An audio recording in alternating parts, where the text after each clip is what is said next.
So, how about those bricks?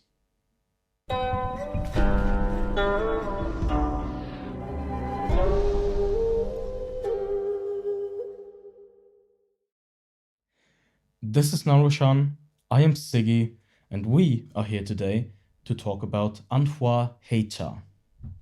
Anhua is a county in Hunan province in China that is famous for its fermented or dark tea, Hei Cha. Anhua Hei Cha is some of the oldest fermented tea that's known about. It was first mentioned in some historical records from the Tang Dynasty, actually. The name it had at that time was Chujiang Baopian, which translates to Chujiang thin slices. We're going to come back to that later, don't worry. All right. So, Anhua Hei Cha is divided into 3 major categories with 9 subcategories. The first of these is Juan Cha, which translates to brick tea. These are fermented teas that are pressed into rectangular bricks. The most famous one of these, and the first subcategory, is Fu Juan, which is most well known for its jinhua, or golden flowers. This is a golden colored fungus that grows inside of fujuan sometimes and gives it a kind of unique flavor, something that's a bit different from everything else. The second tea in this category is Heijuan. Coincidentally, that is also what I'm drinking right now, some Anhua Heijuan. This one stands for black brick, or translates to black brick. The third tea in the brick category is Hua Juan, which translates to flower brick. All right, moving on to the second category. This one is Huangye Cha.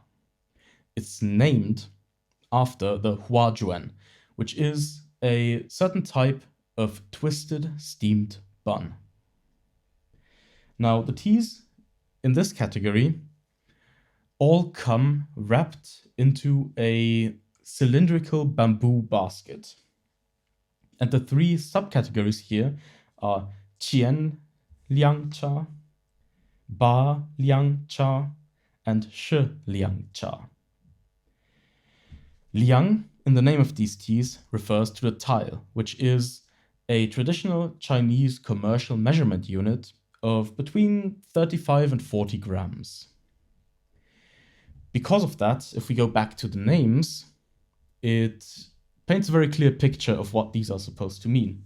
Shi Liang stands for 10 liang, or in this case, a tea-filled bamboo cylinder that weighs about 350 grams. Ba liang stands for 100 tel, or tile, I'm not entirely sure to be honest, which comes out to about 3.5 kilogram. And finally, there's the Qian Liang, or 1,000 liang, which is a massive pole of tea, an absolute pillar, at about 35 kilograms. If you've ever seen any one of these teas and you've seen like these massive things, then this Qian Liang Cha might be the one you saw. Now, a lot of the time, these especially large Qian Liang Cha are not sold as just the entire thing, but they are often sold either in slices, like these large long slices, or cut into smaller cubes like the one you saw in the intro of this video. And this is most likely where the ancient Tang Dynasty name comes from as well, since this tea was also cut into slices. Now, the third and final category of Anhua Hei Cha is the Xiangjian Cha. Xiangjian translates to something like fragrant tips. And the 3 teas in this category are divided by their grade. The top grade is Tianjian, Tian standing for heaven. This is the best grade of Xiangjian Cha. The second grade is Gongjian, with Gong standing for tribute. And the third grade is Shengjian. Sheng, probably known from Shu Pu'er, stands for raw, so raw tips. All right. Just gotta take a quick sip here. And then let's move on to the production of all of this tea in Anhua County. It takes place both on a pretty large industrial scale, with producers like Baixiaxi, which is both the oldest producer of fermented tea in the area, at least at a large scale, and still one of the most popular ones nowadays. But there are also small producers of this tea. For example, Huang Xiaofeng, who supplies nannuoshan with Anhua Hei Cha. Overall, there are 98 companies producing Hei Cha in Anhua County, and all of those put together make about 100,000 tons of tea every year.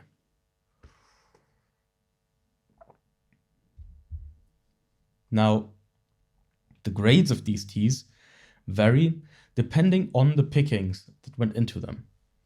The best ones tend to have 1 bud and 3 leaves, and the grades can go down all the way to 1 bud and 6 leaves. As sort of a visual indicator of quality, what you can look at is the number of sort of larger stems in your Anhua Hei Cha. The more there are of those, the lower the grade usually is. Okay, so moving on from production, let's talk a bit about kind of our expectations for a tea like this.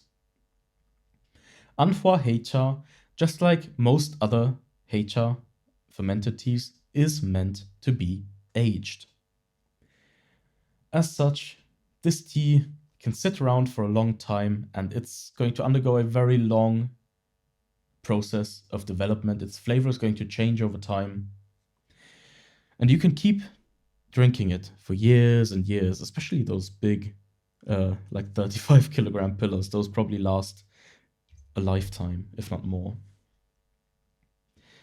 However, as you can already see from kind of the color of this tea, what we're dealing with here is quite different from our, let's say, standard fermented teas from our Shu Pu'er or our Liu Bao.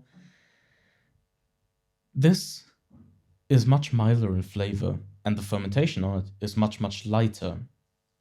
So teas like these Anhua Hei Cha present an entirely different image of what a fermented tea can really be like. And having heard all of that, given that this tea is meant to be aged, I think it's going to be interesting to compare some rather young Anhua Hei Cha with some that already has some amount of age on it. Maybe we'll find some kind of interesting trajectory for the flavor or other kinds of development. That, however, will be done in a future video. For now, I've given you a brief intro into Anhua Hei Cha. You've learned about the production, the different categories, and a little bit of history. I hope you found this little lesson interesting, and we're going to see each other again next time. Goodbye.